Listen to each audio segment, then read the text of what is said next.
Hello everyone, today I'm going to show you how to create read and write memory for Quartus.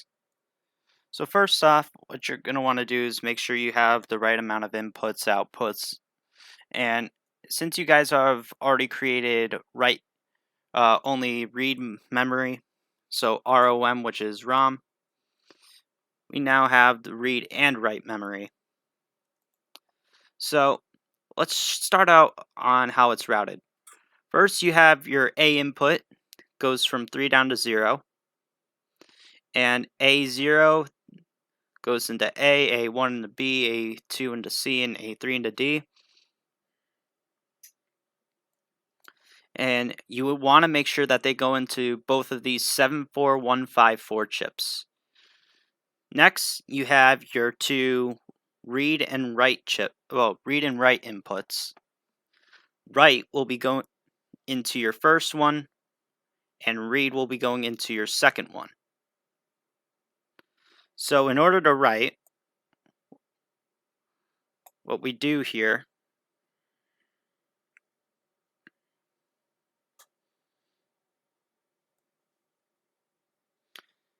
is we're going to go ahead and from this decoder, we're going to go into 16 different chips. The least significant being up here and the most significant being down here. So this first chip, which is for read, go all the way up here. It'll go right into the clock input. The OEN, which is the operator enabler,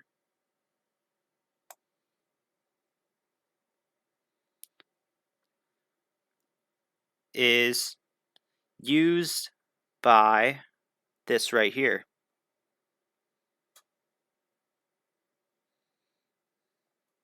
It'll come up right alongside and into here from the read chip. To your right, you'll have a D7 down to 0 chip, input. And you'll have a bus that connects each and every single one of these chips. So you want to make sure that your most significant bit is coming into here, because otherwise all of your information is just going to get flipped. So D7 will go into D8, D0 into D1.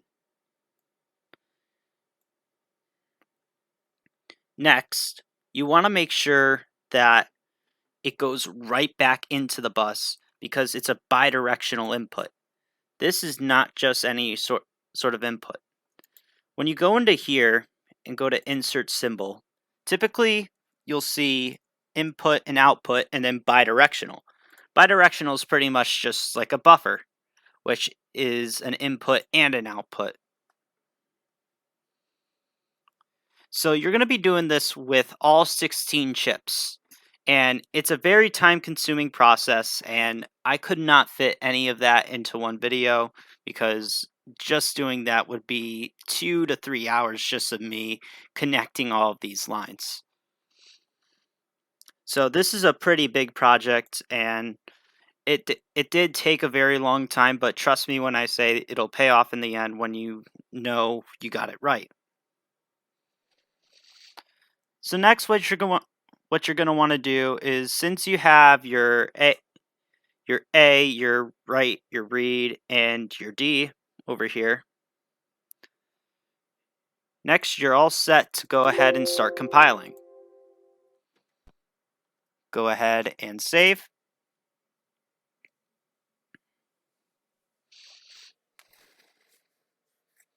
And I'm going to go ahead and reference one of my waveforms over here from not too long ago.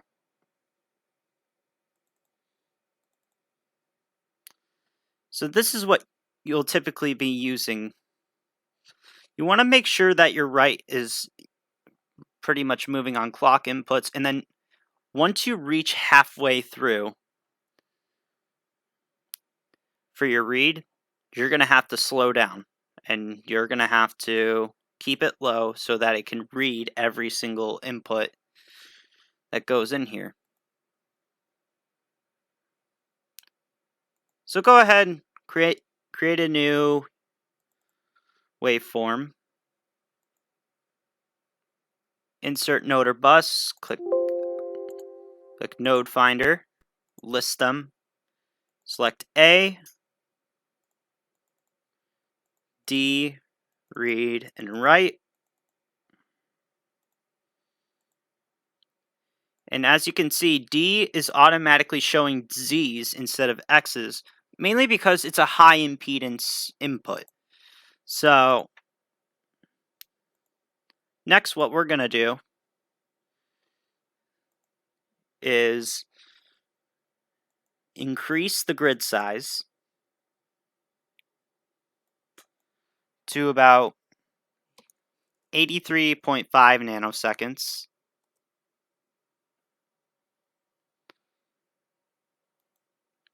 You want your write to be like this too. Actually, go ahead and decrease that grid size so you can actually see what's going on. But for your write, you want to make sure that it's going for a long time. I'm going to be using, I think I use 16 in that, or 8. The whole process is very tedious.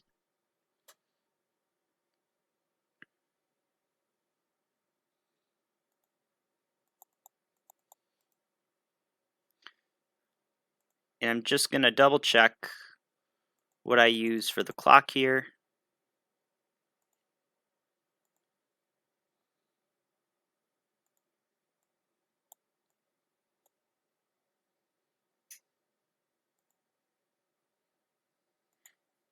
I believe it was about 83 nanoseconds.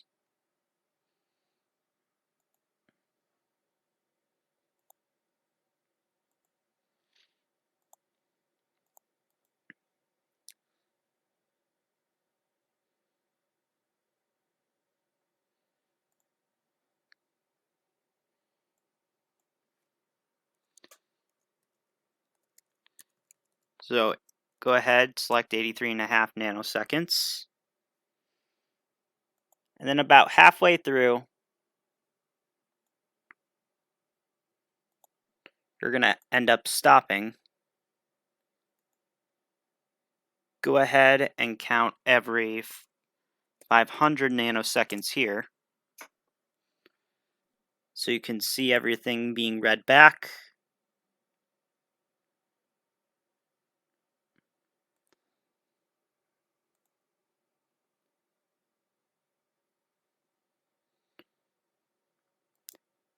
And go ahead, set this to hexadecimal so it's easier for you to read as well.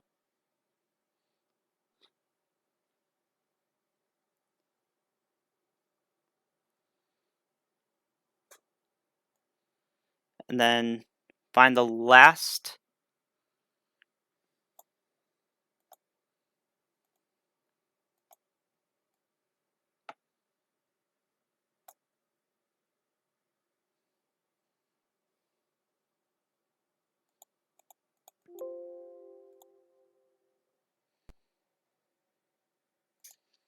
go ahead and find the last of it.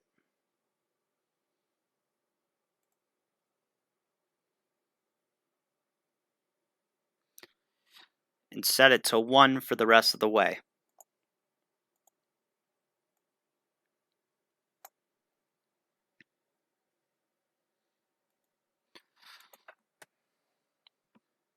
Now, what about for read? Well, all you got to do here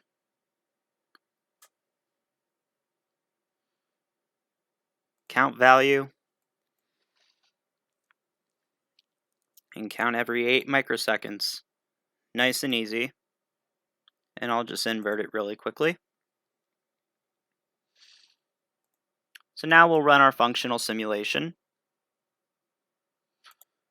Actually, let's go ahead and at fixed intervals,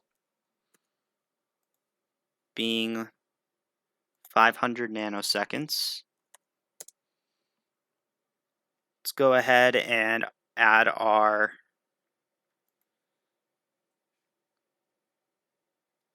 values in. So our goal here is to make sure when 0 comes up over here, it reads this, because currently it's writing.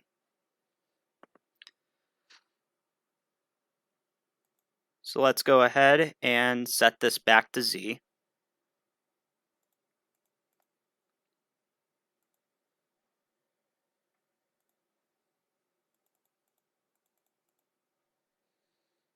There we go. And now all we got to do is just simulate it.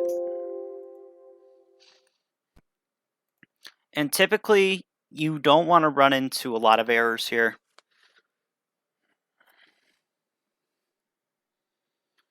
But in our case, since we have it selected at a specific interval for the write, it needs to be able to write a few times in this version of Quartus before it's able to comprehend what you're saying. So obviously what we got here, 0, 59, 0, 59, 1, 4A, 1, 4A, and so on and so forth. It's repeating everything up to 66 in F. So there we go. That's how read and write memory works. And hopefully come the near future, you guys are able to write even more complex things that have to deal with memory. That is it for pretty much most of the course so far. You guys still have your final, but be sure to like the video for your professor and also subscribe to him as well. Thank you guys so much for watching, and hopefully I'll see you guys in a later class. Thank you.